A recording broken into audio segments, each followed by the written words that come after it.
Boa tarde.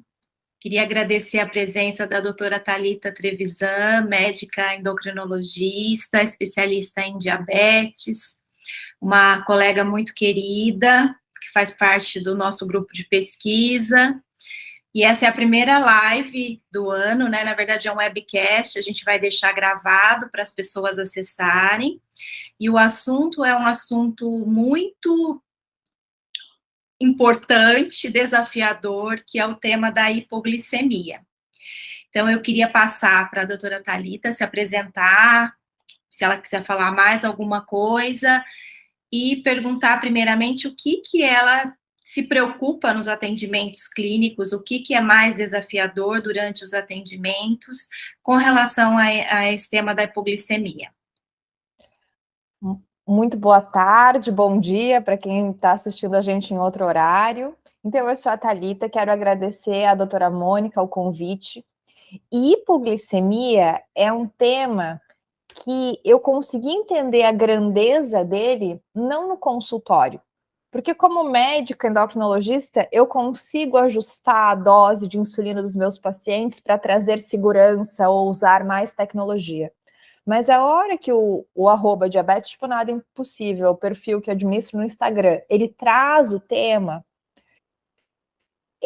a angústia que eu sinto é que o cenário ainda é muito, muito, muito complicado.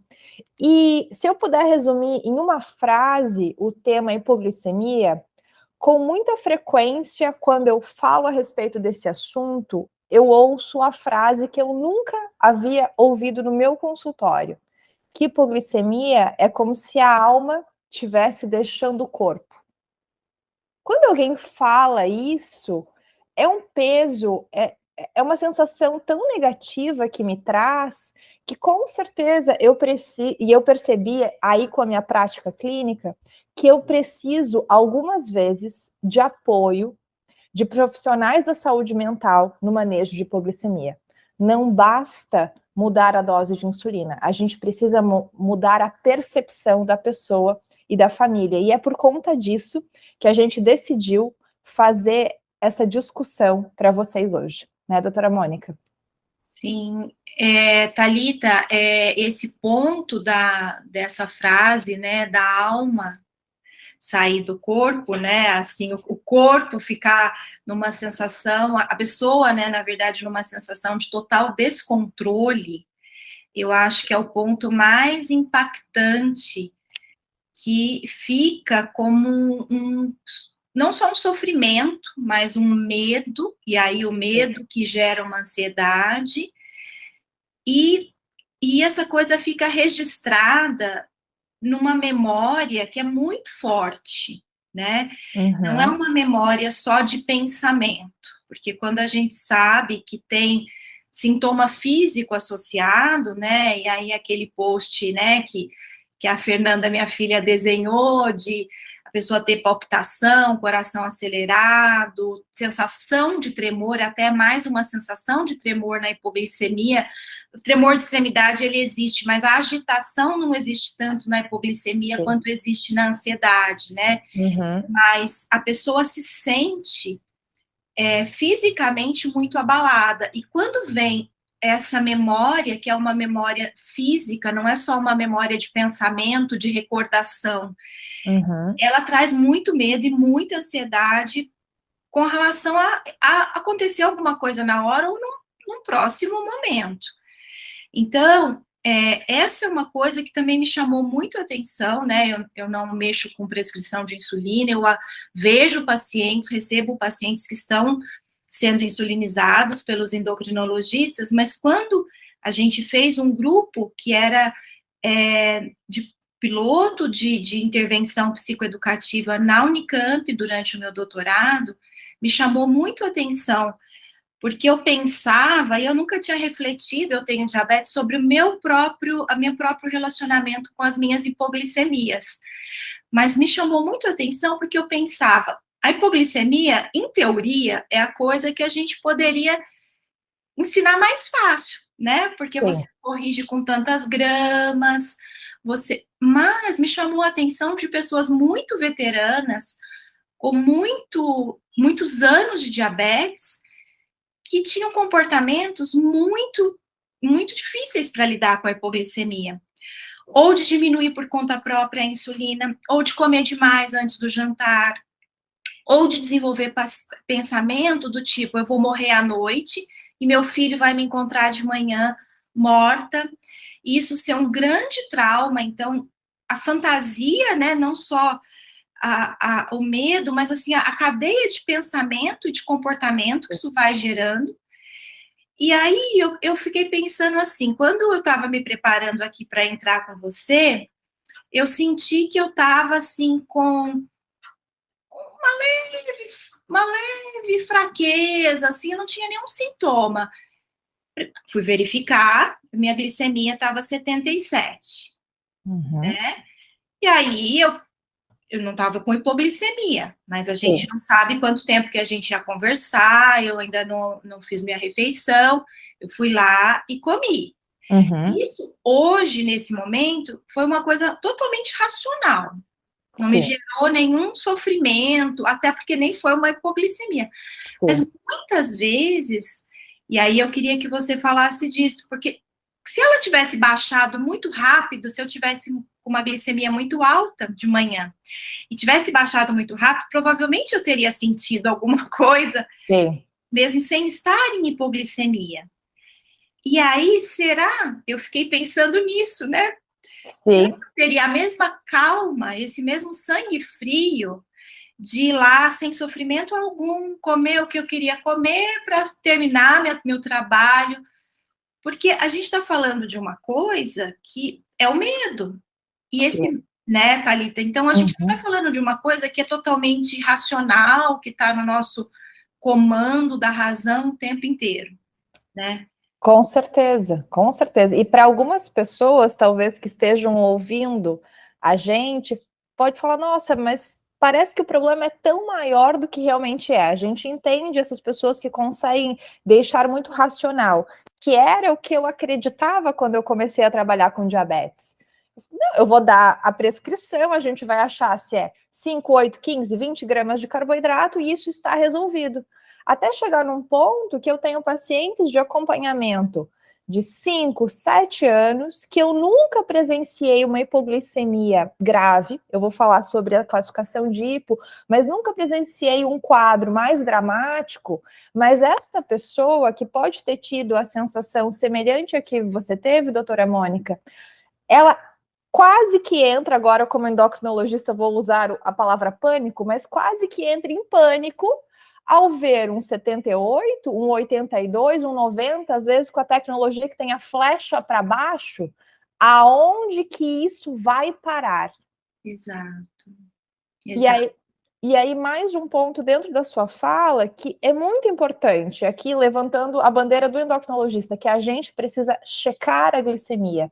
Porque muita gente que tem muito medo não checa. Fica, não, eu tenho certeza da minha sensação, mas para o endocrinologista ajudar, ele precisa do número.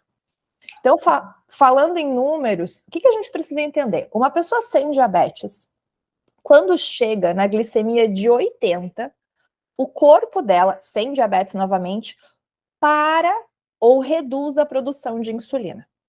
Se por acaso essa pessoa chegar em 70, ela começa a produzir glucagon, que é um hormônio que sai do pâncreas, que é contrário à ação da insulina, e logo depois começa a produzir adrenalina. A adrenalina é que faz o coração disparar, que pode dar um certo tremor, começa a trazer aquela sensação de fome. Isso é uma pessoa sem diabetes. Então, a partir daqui, se extrapolou um número que seria seguro, uma chamada de atenção para uma pessoa que tem diabetes e, em especial, usa insulina, tomar uma ação. Então, vamos à definição de hipoglicemia. Hipoglicemia é quando a glicemia baixa de 70. Lembrando que a pessoa que tem diabetes tipo 1 e aplica insulina, ela não vai conseguir fazer o que a pessoa sem diabetes está fazendo, que é produzindo, fabricando menos insulina. Então, eu tenho insulina girando e a minha glicose está baixando de 70. Isso é hipoglicemia nível 1, que vai de 70 a 54. Abaixo de 54, a gente chama de hipoglicemia nível 2, que é a hipoglicemia que já traz uma dificuldade do nosso cérebro conseguir raciocinar de forma correta para ter ações adequadas. Ou seja, aqui parece muito óbvio. Ah, eu 68, vou lá, vou comer 2 balinhas de iogurte. Só que quando a pessoa baixa de 54, esse pensamento ele não fica tão adequado. E existe o nível 3, ou hipoglicemia grave, que é aquela que independe do número, que a pessoa precisa de uma outra pessoa para ajudá-la a sair da hipoglicemia. E isso pode ser com uma perda de consciência, com um desmaio, ou até um caso mais grave, uma convulsão, que isso não é comum, felizmente, nos dias de hoje, ou da hipoglicemia ser tão forte, por exemplo, acordei com hipoglicemia e eu não estou me sentindo capacitada de ir até a cozinha buscar comida. Então, novamente, a pessoa com diabetes, ela não consegue organizar, retirar a insulina na hipoglicemia, ela não fabrica o glucagon do jeito que uma pessoa sem diabetes fabrica, e ela precisa secretar mais adrenalina, que a adrenalina é do tremor, é do suor frio, só que a gente não é um hormônio, mas esta substância, ela nem sempre ela consegue ser muito secretada, em especial na pessoa que tem muitas hipoglicemias. Então, a grande discussão, o grande motivo da gente estar aqui hoje é aquele meu paciente que sabe tratar muito bem, ele sabe o que é uma hipoglicemia, mas ele tem um medo, uma sensação, um sentimento negativo que ele é desproporcional ao que a gente imagina ser adequado. E é por conta disso que a gente está aqui hoje, né, doutora Mônica? E são muitos elementos, né? Porque cada vez que a gente vai refletir sobre um assunto, a gente mesmo percebe onde que a gente tem que ajudar os nossos pacientes, porque a gente aprofunda o nosso estudo, as nossas percepções, a nossa comunicação. Porque quando você falou, né, do número, né? Porque e da seta, por exemplo, eu nunca tinha pensado nessa questão assim, com tanta preocupação da seta, né, no sentido, assim, de onde isso vai parar, isso que você falou. Sim. Né, mas, assim, o que eu acho que é muito importante, e a gente orientar isso para as pessoas que convivem com diabetes e uso de insulina, né, tanto diabetes tipo 1 quanto tipo 2, conversar com o médico, para desmistificar o que pode esperar, pelo menos voltar um pouco à sensação do controle. O que você pode esperar com 77, com 70, com 54? É claro que não é uma tabela, não é uma coisa, né, de variações, mas eu acho que ter essas informações, porque assim, né, eu estava falando e lendo hoje um pouco para trazer alguns exemplos aqui do córtex pré-frontal, que é a nossa região do cérebro, que é atrás do nosso olho, né, na parte frontal, que é uma região cerebral e que a gente registra esse medo, o planejamento. E se nossa ansiedade, que o medo gerou uma preocupação muito grande, uma ansiedade muito grande, mesmo a gente não estando com hipoglicemia, a gente pode não raciocinar direito, né? Sim. Então, a lembrança que você usou aí, né, o pânico, né, olhando do ponto de vista do psiquiatra, quando a pessoa com uma ansiedade física chega na nossa frente, ela está tão apavorada quanto alguém que teve uma hipoglicemia com muito desconforto, não precisa nem chegar numa convulsão ou num desmaio, né? Mas assim, aquela sensação do tremor, de passar na sua cabeça, será que isso vai parar? Será que eu vou precisar de socorro? Porque na sensação do pânico, as pessoas também pensam, será que eu estou tendo um ataque cardíaco? Principalmente quando não sabe que tem esse quadro. Ah, será que eu vou enlouquecer? Quando a cabeça fica com aquela sensação de assim, afastada um pouco da realidade, vamos colocar dessa forma. Então, o que a gente faz é explicar para o paciente, olha, apesar de ser muito desagradável, não é possível você ter um ataque cardíaco só dessa forma, ou Sim. você enlouquecer só por uma crise de ansiedade. E eu penso que para um endocrinologista deva ser a mesma coisa, né? Com certeza, e eu vejo o quanto é importante, principalmente em rotina de consultório, a gente questionar, você está tendo hipoglicemia? Qual hipoglicemia você está tendo? Porque a literatura ficou muito clara para mim nessa revisão para a nossa conversa de hoje, é que as pessoas que nos procuram, elas vão contar aquele quadro mais dramático, aquele quadro que ela considera pior. A hipoglicemia, que ela, como se fosse essa quase hipoglicemia que você teve hoje, ela não vai ser relatada para o médico. Mas é necessário que nós, profissionais, questionemos isso. E o que me preocupa ainda mais é que, às vezes, a pessoa ela não sabe o que está por vir. E o que eu vejo muito em rede social, e eu explico em consultório, começou a hipoglicemia, eu já vou desmaiar? Eu já vou convulsionar? As pessoas, às vezes, têm esse medo. E o meu filho vai morrer? Ou eu vou morrer na madrugada e o meu filho vai me encontrar? Uma hipoglicemia, para acontecer, para ocasionar uma catástrofe, como uma morte, eu preciso de muitas coisas acontecendo. E, em geral, a gente precisa de horas em hipoglicemia sem qualquer tratamento para ela acontecer. Então, às vezes, eu gosto de deixar isso muito claro para uma mãe que vê um 68 com flecha para baixo, que acha que o filho, do nada, vai desmaiar, convulsionar e falecer nos próximos 30, 60 minutos, que não há qualquer lógica dentro desse pensamento. E sabe, doutora Mônica, como endocrinologista, a primeira vez que eu falei isso, eu pensei, nossa, que macabro eu falar isso em consulta. Mas eu percebi que às vezes é necessário falar.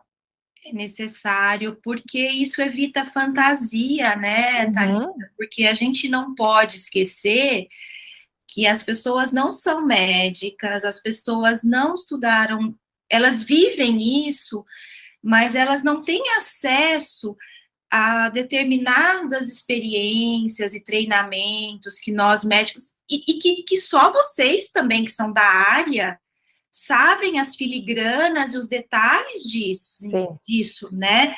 Então, por exemplo, eu acho que o grande ponto é explicar o mais claro e objetivo possível, porque isso vai dar uma sensação de controle maior, que é um ingrediente poderoso para lidar com o medo, né? E quando eu estava lendo hoje de manhã, o exemplo que o livro, é até um livro que eu comprei para os meus próprios filhos, né?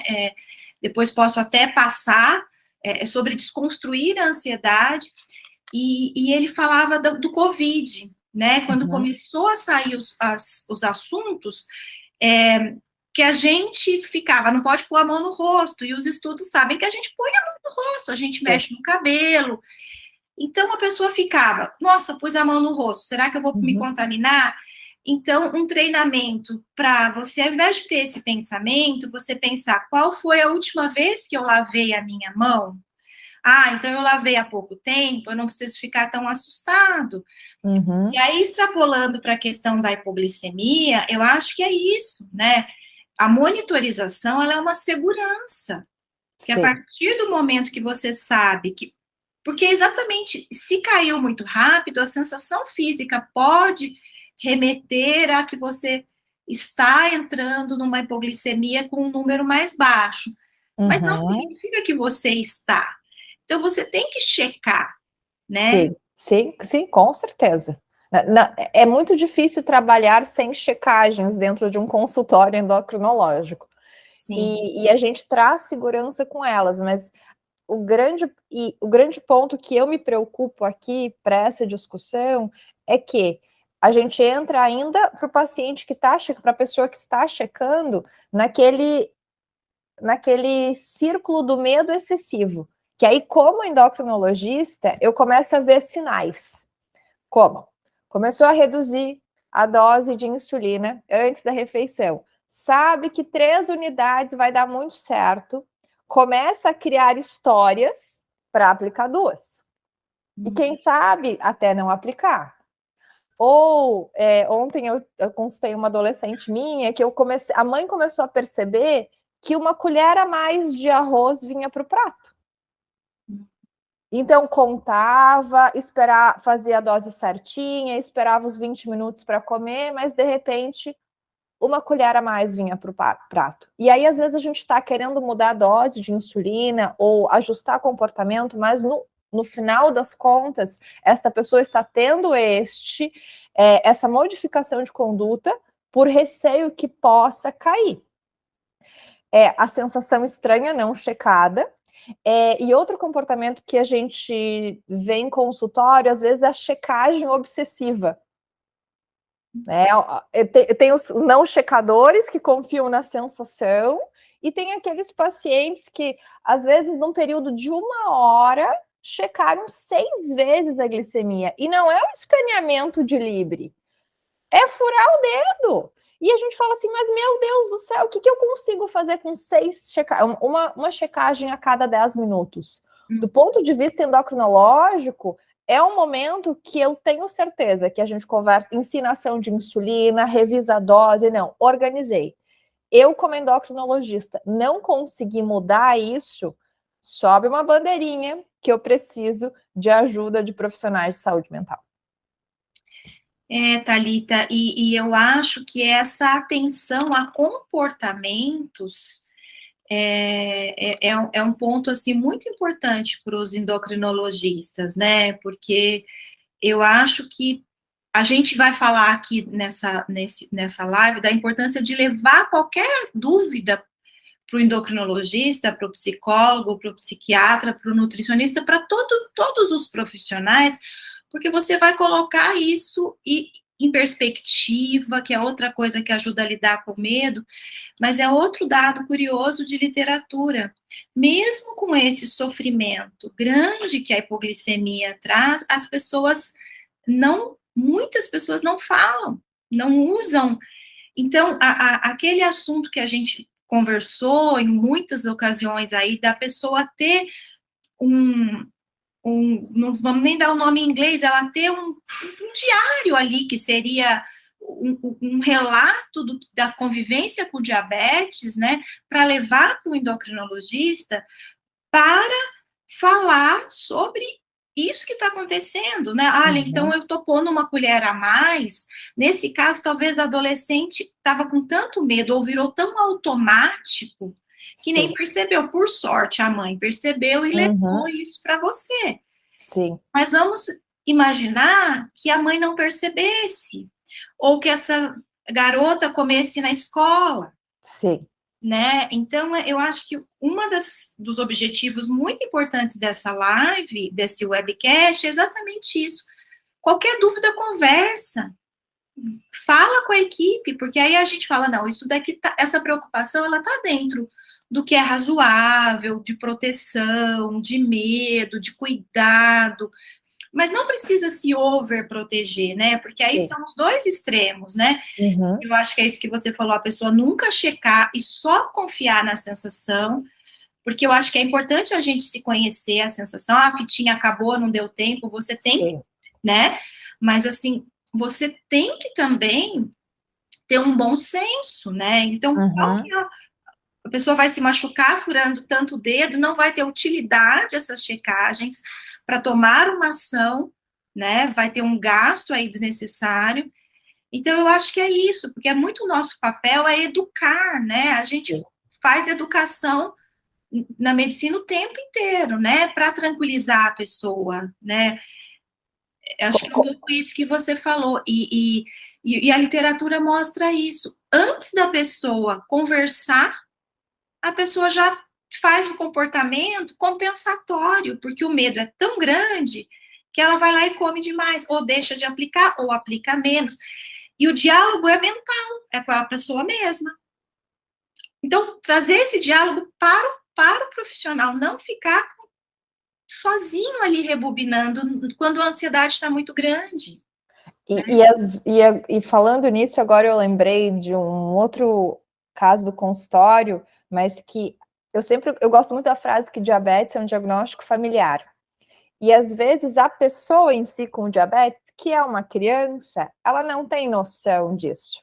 Mas quem está tendo este comportamento que já passou do ponto do adaptativo, do apropriado, frente a uma possível, talvez, porém, entretanto, hipoglicemia, é o pai ou a mãe. Eu lembro muito de uma adolescente no consultório que eu consegui trabalhar com ela para a gente reduzir esse medo. Eu não precisei aqui de apoio de saúde mental, era muito excesso de dose de insulina, mas a mãe tinha uma orientação desde que ela tinha 2 aninhos de idade, que tinha que dar um copo de suco de laranja antes de dormir.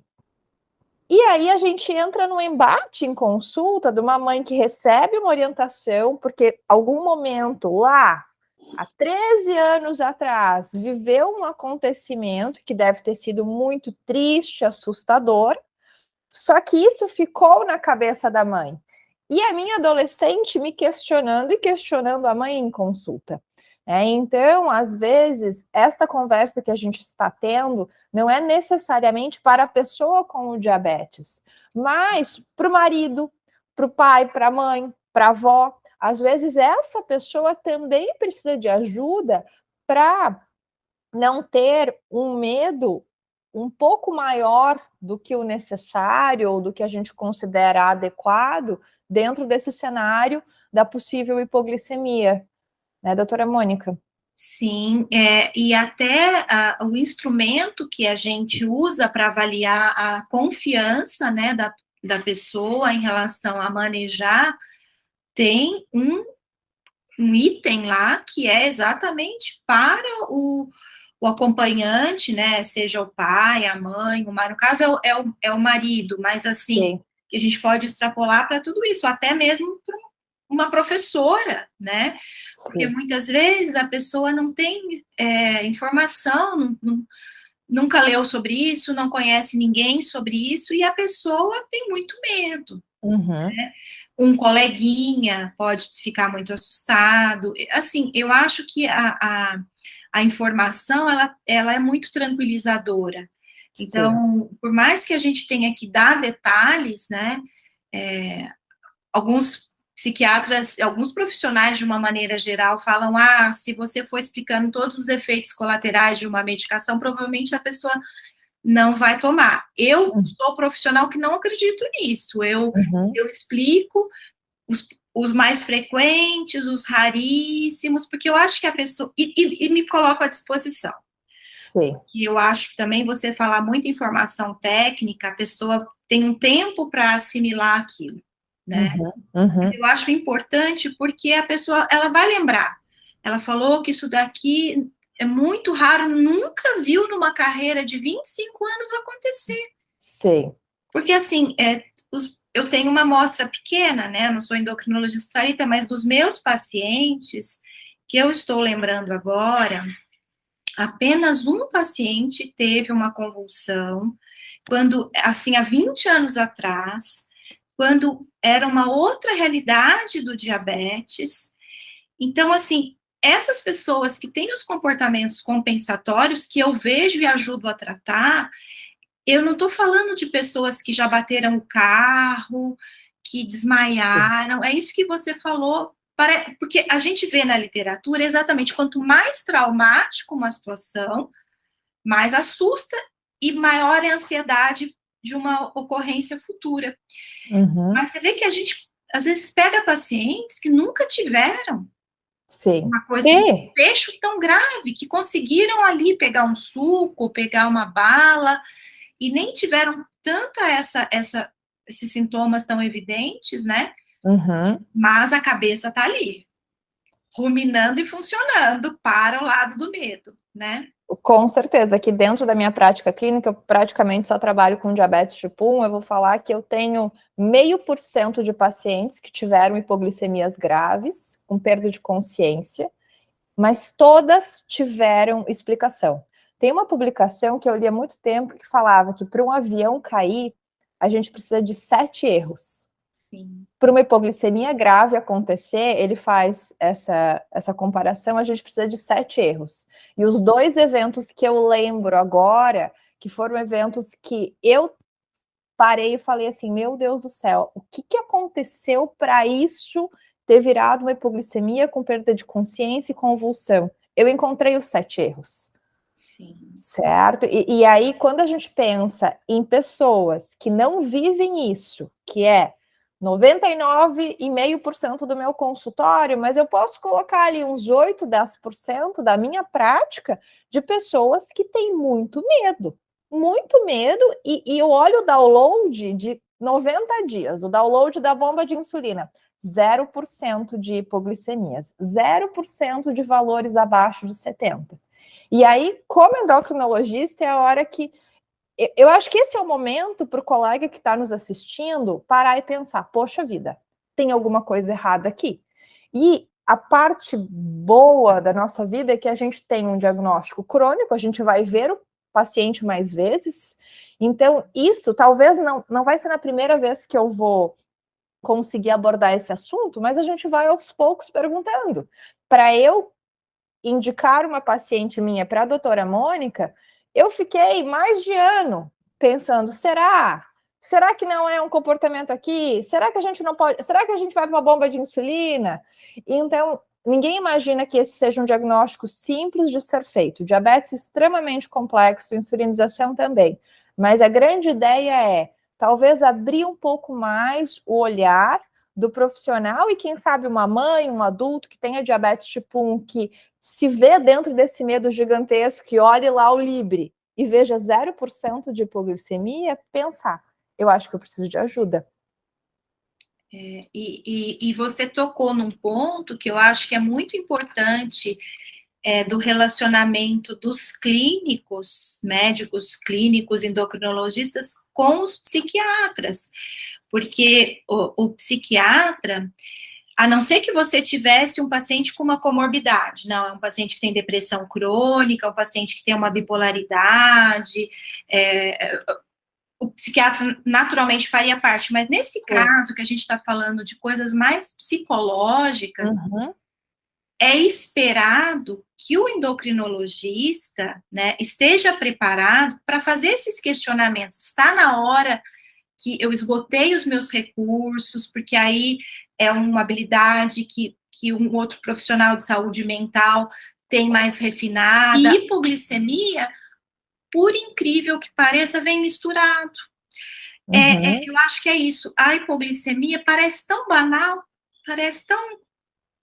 Mas ela vem misturado no meio do transtorno alimentar, que eu falo, não, isso daí não tem a ver com distorção de imagem corporal, isso daqui é medo de hipoglicemia. Sim. Mas a pessoa nem se queixou para mim de hipoglicemia.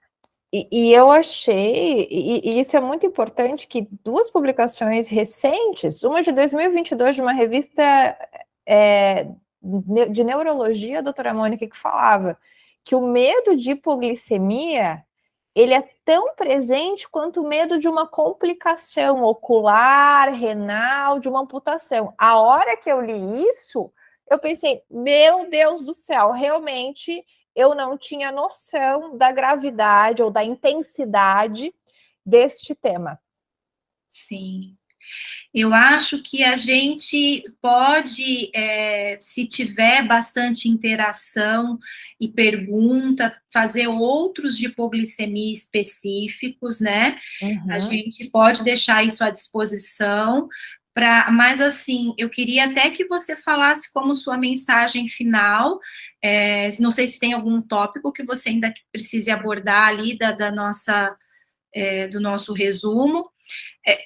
A minha mensagem final é: converse sobre isso. Eu acho que é o que mais fica importante para mim de levar isso para o endocrinologista, porque eu já li também alguns artigos falando que um dos principais, não sei se o principal, você me corrija aí, Thalita, obstáculo a um melhor controle, muitas vezes é o medo de uma hipoglicemia.